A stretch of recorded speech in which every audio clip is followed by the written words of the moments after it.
Classes में क्या पढ़ा था? हमने अपनी पिछली क्लासेस में सेल और सेल ऑर्गेनेल्स के बारे में पढ़ा था ना, है ना। और अगर आपने कोई भी क्लास को मिस किया तो आप क्या करोगे, डिस्क्रिप्शन बॉक्स में मैं लिंक दे दूंगी, वहां जाके आप देख लेना। ठीक, तो आज हम क्या पढ़ेंगे? आज हम सेल के टाइप्स के बारे में पढ़ेंगे।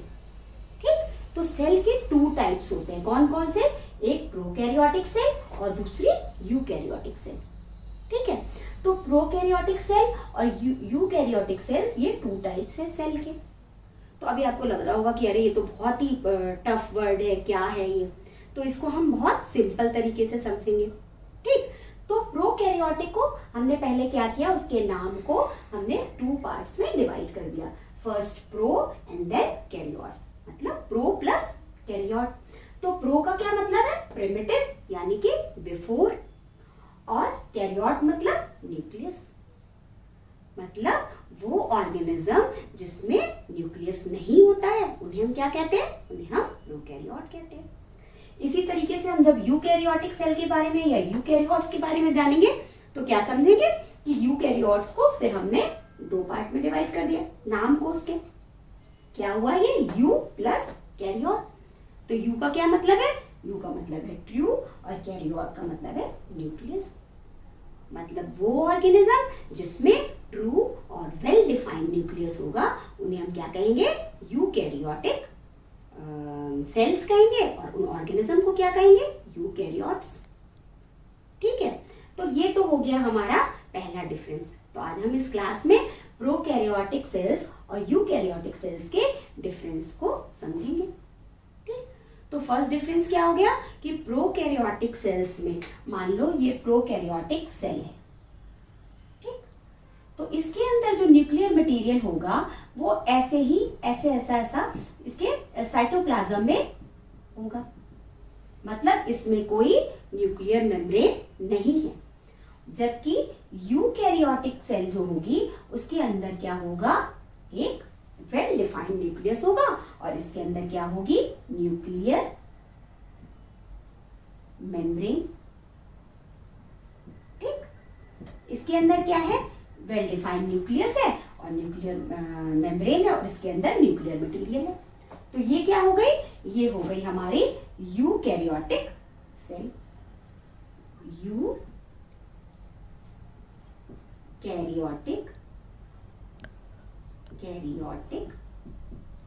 सेल। और ये वाली कौन सी हो गई? Prokaryotic cell.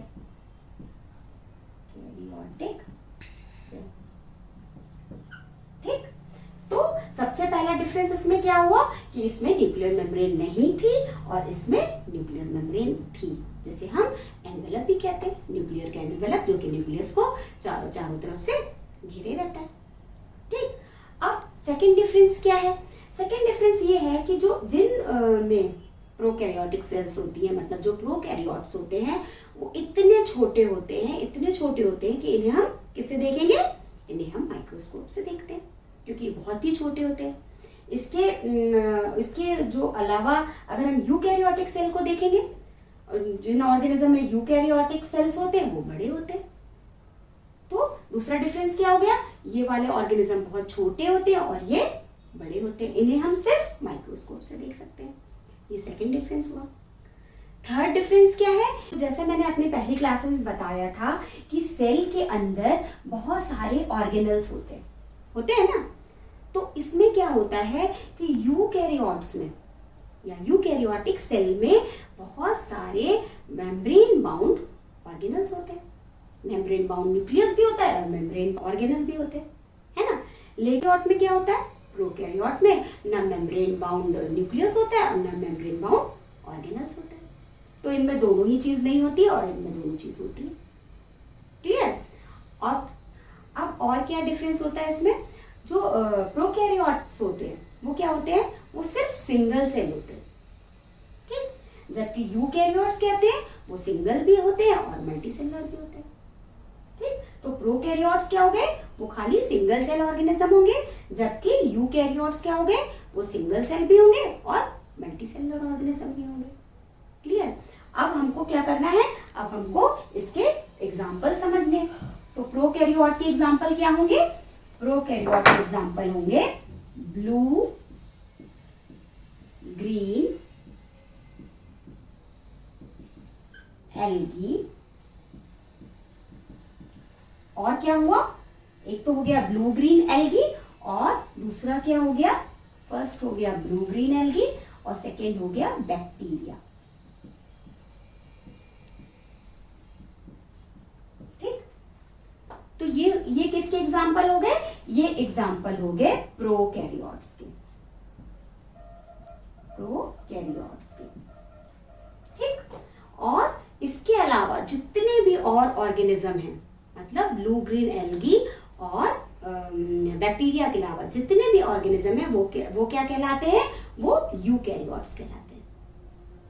ठीक, तो आप हमने क्या क्या समझ लिया इसमें प्रोकैरियोट्स, और हम एक बार समराइज कर ले तो हमने अभी इसमें क्या क्या समझ लिया प्रोकैरियोट्स और यूकैरियोट्स में। तो प्रोकैरियोट्स या प्रोकैरियोटिक सेल जो होती है वो क्या होती है, उसमें न्यूक्लियर मेम्ब्रेन नहीं होती है, उसका मतलब उसमें वेल डिफाइंड न्यूक्लियस नहीं होता। तो उनका न्यूक्लियर मटेरियल कहाँ पे होता है, साइटोप्लाज्म के अंदर होता है। और जो यूकैरियोट होते हैं उनके अंदर वेल डिफाइंड न्यूक्लियस होता है, न्यूक्लियर मेम्ब्रेन होती है। तो उनका न्यूक्लियर मटेरियल कहाँ होगा, न्यूक्लियस के अंदर होगा। ठीक, सेकेंड डिफरेंस क्या था, सेकेंड डिफरेंस ये था कि जो प्रोकैरियोट्स होते हैं वो क्या होते हैं, वो बहुत छोटे होते हैं जिन्हें हम माइक्रोस्कोप से देख सकते हैं। और यूकैरियोट्स के जो यूकैरियोट्स होते हैं वो कैसे होते हैं, वो बड़े होते हैं जिन्हें हम वैसे भी देख सकते हैं, नेकेड आई से भी देख सकते हैं। ठीक, थर्ड डिफरेंस क्या था, थर्ड डिफरेंस ये था कि प्रोकैरियोट जो होते हैं वो उनमें मेम्ब्रेन बाउंड ऑर्गेनल नहीं होते हैं, सेल ऑर्गेनल, और ना ही मेम्ब्रेन बाउंड न्यूक्लियस होता है। जबकि यूकैरियोट में मेम्ब्रेन बाउंड न्यूक्लियस भी होते हैं और मेम्ब्रेन बाउंड ऑर्गेनल्स भी होते हैं। क्लियर है। और इसके एग्जाम्पल क्या बताए थे मैंने, जो प्रोकैरियोट होते हैं उसमें ब्लू ग्रीन एल्गी, और क्या होता है एग्जाम्पल इसका, और इसका एग्जाम्पल होता है बैक्टीरिया। जबकि यूकैरियोट में जो भी सारे अदर ऑर्गेनिज्म हैं ब्लू ग्रीन एल्गी और बैक्टीरिया के अलावा वो क्या कहलाते हैं, वो यूकैरियोट्स कहलाते हैं। ठीक, ये तो हमने, और एक डिफरेंस और था, वो क्या था, वो ये था कि जो प्रोकैरियोट्स होते हैं वो हमेशा सिंगल सेल्ड होते हैं, जबकि यूकैरियोट्स क्या होते हैं, वो सिंगल सेल भी हो सकते हैं और मल्टी सेलुलर भी हो सकते हैं। तो ये तो कुछ डिफरेंस हमने किसके बारे में जाना, प्रोकैरियोट्स और यूकैरियोट्स, या प्रोकैरियोटिक सेल और यूकैरियोटिक सेल के बारे में। ठीक, प्रोकैरियोट्स क्या होंगे, जिनके अंदर प्रोकैरियोटिक सेल्स होंगी, यूकैरियोट्स कौन से होंगे, जिनके अंदर यूकैरियोटिक सेल होंगे। क्लियर है। तो ये तो हमने इसका डिफरेंस समझा। तो अभी हमने क्या समझा, अभी हमने प्रोकैरियोटिक और यूकैरियोटिक सेल्स में डिफरेंस समझ लिया। अब हम ये समझेंगे कि ये तो सेल के टू टाइप्स हो गए, प्रोकैरियोटिक और यूकैरियोटिक सेल्स।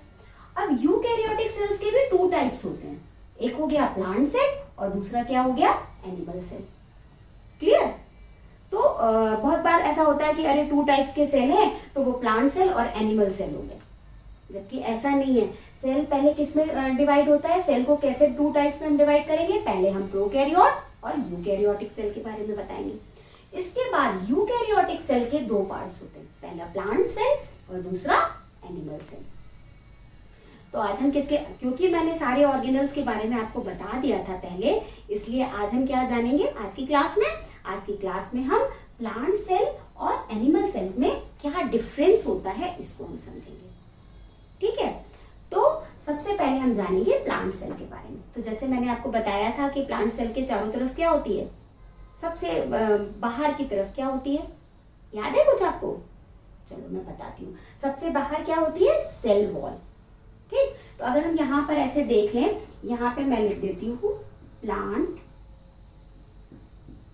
सेल, और यहाँ पे हो गया एनिमल, यहाँ पे हो गया, ठीक, ये है प्लांट सेल और ये है एनिमल सेल। ठीक, तो सबसे पहले मैंने आपको क्या बताया था कि प्लांट सेल में क्या होता है, सेल वॉल होती है। यहाँ पे ये देख रहे हैं, ये आउटर वाली, ये जो आपको आउटर लेयर है वो क्या है, प्लांट की सेल वॉल। ठीक, तो प्लांट सेल में क्या हो गया, सेल वॉल।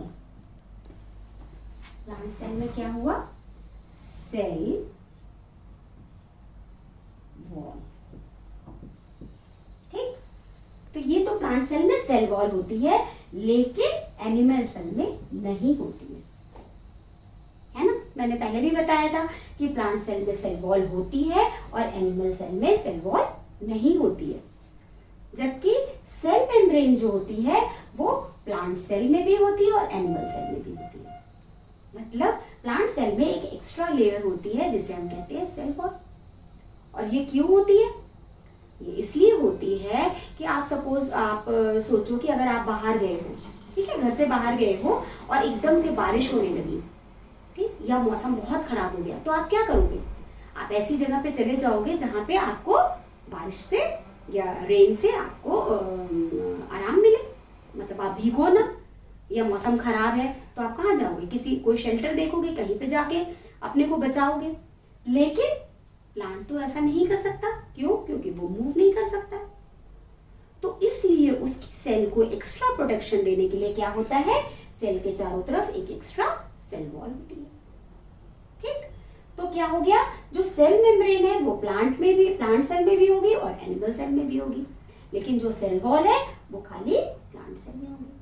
तो ये तो हो गया फर्स्ट डिफरेंस। ठीक, अब सेकेंड डिफरेंस देखते हैं। तो आपको जैसे ये पता है कि प्लांट अपना खाना खुद बनाते हैं, मुझे तो पता ही है, मैंने अपनी पिछली क्लासेस में भी पढ़ाया था आप लोगों को, है ना। तो प्लांट अपना खाना खुद बनाते हैं, जबकि एनिमल क्या करते हैं? वो डायरेक्टली और इनडायरेक्टली किससे खाना लेते हैं? प्लांट से। ठीक, तो अब जब प्लांट अपना खाना खुद बनाएगा तो कोई चीज तो उसमें ऐसी होनी चाहिए जिससे वो खाना बना सके। तो उसके अंदर क्या होता है? उसके अंदर होता है प्लास्टिड्स। प्लास्टिड्स होते हैं ना उसके अंदर। और वो प्लास्टिड्स कौन से होते हैं? 3 टाइप्स के, मैंने बताया था ना। वो कौन से होते हैं?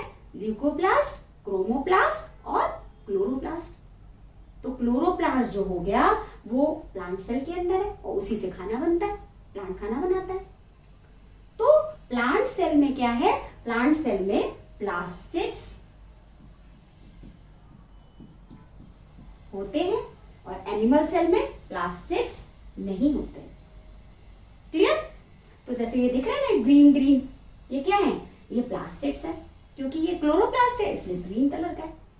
इसी तरीके से प्लांट पे आप देखो कलरफुल फ्लावर फ्रूट्स होते हैं ना, जबकि एनिमल्स तो ऐसे कलरफुल नहीं होते हैं। तो इसका मतलब प्लांट में प्लास्टिड है और एनिमल सेल में प्लास्टिड नहीं है। तो ये हो गया इसका सेकेंड डिफरेंस। क्लियर? अब इसका आ गया थर्ड डिफरेंस। थर्ड क्या है? अब जैसे आप ये स्ट्रक्चर देखो, इसमें एक बड़ा सा ये स्पेस दिख रहा है, जबकि एनिमल सेल में ऐसा कोई स्पेस नहीं दिख रहा है। नहीं दिख रहा है ना? तो ये क्या है? ये जो बड़ा सा खाली स्पेस है ये क्या है? ये है वैक्यूल। ठीक, जबकि एनिमल सेल में ये छोटा छोटा, ये जो ग्रीन पार्ट में मैं दिखा रही हूँ, ये क्या है? ये है वैक्यूल। ये बहुत छोटा है ना। इसका मतलब जो प्लांट सेल है इसमें काफी बिग वैक्यूल होते हैं, बिग वैक्यूल। ठीक, होते हैं जो क्या करते हैं? जो प्लांट सेल के 90% पार्ट को, जो 90% इसका वॉल्यूम है उसको कवर कर लेते हैं। मतलब देखो आप, इसमें पूरा पार्ट किसने घेरा हुआ है? वैक्यूल ने। वैक्यूल इसके पूरे पार्ट को कवर कर लिया है ना सेल को। जो इसका साइटोप्लाज्म है वो किनारे किनारे चला गया। क्यों? क्योंकि पूरे पार्ट को वैक्यूल ने घेर लिया, कवर कर लिया इसको। तो इसलिए जो प्लांट सेल है इसका 90% वॉल्यूम जो होता है वो उसका वैक्यूल ले लेता है। तो इसमें क्या हो गया? बिग वैक्यूल हो गया और ये 90% वॉल्यूम को कवर करता है सेल की। ठीक, जबकि एनिमल सेल में क्या होता है? या तो वैक्यूल होता ही नहीं है या तो बहुत छोटे छोटे, मतलब स्मॉल वैक्यूल होते हैं इसके अंदर। ठीक, और ये क्या होते हैं? ये भी टेम्पररी होते हैं। मतलब जब शुरू शुरू में सेल होता है, एनिमल सेल बनता है, तब तो उसमें वैक्यूल्स स्मॉल होते हैं, लेकिन धीरे धीरे जब सेल मैच्योर हो जाता है तो ये वैक्यूल्स खत्म हो जाते हैं। ठीक है, तो ये एक तीसरा डिफरेंस हो गया कि ये जो प्लांट सेल है इसमें बिग वैक्यूल होता है और जो एनिमल सेल है इसमें बहुत स्मॉल वैक्यूल होता है। इसका जो वैक्यूल है वो परमानेंट होता है, मतलब ये खत्म नहीं होता, लेकिन इसका जो वैक्यूल है वो धीरे धीरे जाके खत्म हो जाता है। ठीक, अब आप यहाँ पूछोगे कि वैक्यूल का काम क्या है? तो वैक्यूल का काम क्या है कि ये प्लांट में वाटर स्टोर करता है, फूड स्टोर करता है, इसके प्लांट के वेस्ट प्रोडक्ट को स्टोर करता है। जबकि एनिमल सेल में ऐसी जरूरत नहीं होती, इतने ज्यादा वाटर की जरूरत नहीं होती, इसलिए वहां पे वैक्यूल जो होते हैं वो छोटे होते हैं। क्योंकि इसको खाना बनाना होता है, इसमें जरूरत है, प्लांट सेल को खाना बनाना होता है, क्लोरोप्लास्ट होता है, तो इसलिए इसको ज्यादा इसकी भी जरूरत होती है, वाटर की जरूरत होती है। ठीक है, तो ये हो गया। और दूसरा, ये वाटर के बैलेंस को मेंटेन भी करता है और प्रेशर को भी मेंटेन करता है। ये आप अपनी फर्दर क्लासेस में पढ़ोगे इसके बारे में। ठीक, तो ये एक डिफरेंस हमने किसके बारे में जाना, वैक्यूल के बारे में। तो अभी हमने सेल वॉल, प्लास्टिड्स और वैक्यूल का ये समझा कि किसमें क्या क्या होता है। क्लियर? तो अब नेक्स्ट क्या आ गया, नेक्स्ट हम समझेंगे गोल्जी बॉडी। अब मैंने बताया था ना गोल्जी बॉडी सेल ऑर्गेनल होता है। तो जो एनिमल सेल होता है उसमें एकदम प्रोमिनेंट गोल्जी बॉडीज होते हैं। यहाँ पे ये दिख रहे हैं, ये गोल्जी बॉडीज हैं, तो प्रोमिनेंट गोल्जी बॉडीज होते हैं। लेकिन इसमें जो होते हैं, जो प्लांट सेल होते हैं, उसमें बहुत छोटे छोटे स्मॉल यूनिट्स की टाइप में गोल्जी बॉडीज होते हैं। ठीक, तो यहाँ पे इनके प्लांट सेल में जो गोल्जी बॉडीज होते हैं उनको हम क्या कहते हैं, उनको हम कहते हैं डिक्टियोजोम। उन्हें हम क्या कहते हैं, डिक्टियोजोम्स। और उसके वहां पे जो इसमें ये है, इसको हम क्या कहते हैं, गोल्जी बॉडी ही कहते हैं। तो ये तो हो गया हमारा ये डिफरेंस। अब मैंने पहले भी बताया था लाइजोसोम्स के बारे में। तो लाइजोसोम्स एनिमल सेल में होते हैं लेकिन प्लांट सेल में नहीं होते हैं। इसी तरीके से सेंट्रोजोम, सेंट्रोजोम जब आप आगे पढ़ोगे कि सेंट्रोजोम का क्या फंक्शन है, तो सेंट्रोजोम क्या करता है, सेंट्रोजोम सेल डिवीजन में हेल्प करता है। आप आगे की क्लासेस में पढ़ोगे। आप यहाँ पे बस इतना समझ लो कि सेंट्रोजोम जो है वो एनिमल सेल में होता है और प्लांट सेल में नहीं होता है। और इसी तरीके से लाइजोसोम का भी कोई एविडेंस नहीं मिला है कि ये प्लांट सेल में होता है। इसका मतलब लाइजोसोम भी प्लांट सेल में नहीं होता है। और लाइजोसोम किस में होता है, एनिमल सेल में होता है। लाइजोसोम के बारे में मैंने बताया था ना कि उन्हें सुसाइडल बैग कहते हैं और ये सारी चीजें डाइजेस्ट कर लेते हैं। और अगर इसके बारे में डिटेल में पढ़ना है तो आप देख लेना पीछे वाली क्लासेस में। ठीक है, अब और एक क्या चीज है, एक चीज और है कि इसमें जो न्यूक्लियस है, अब इसमें आप देख रहे हो न्यूक्लियस कहाँ पर है, ये है न्यूक्लियस। न्यूक्लियस सेल के किनारे मतलब पेरिफेरी पर है न्यूक्लियस, और यहाँ पर क्या है, यहाँ पर सेंटर में। तो एक डिफरेंस और हो गया कि जो प्लांट सेल का न्यूक्लियस है वो इसके किनारे पे होता है, सेल के किनारे पे होता है, और जबकि एनिमल सेल का न्यूक्लियस कहाँ है, सेंटर में होता है। अब ये ऐसा क्यों होता है, ऐसा इसलिए होता है कि जो सारा वैक्यूल है उसने तो सारा एरिया कवर कर लिया, तो उसने क्या किया, सारे ऑर्गेनल को पेरिफेरी पे, सेल के पेरिफेरी पे खिसका दिए, तो सारे ऑर्गेनल कहाँ चले गए, किनारे किनारे चले गए।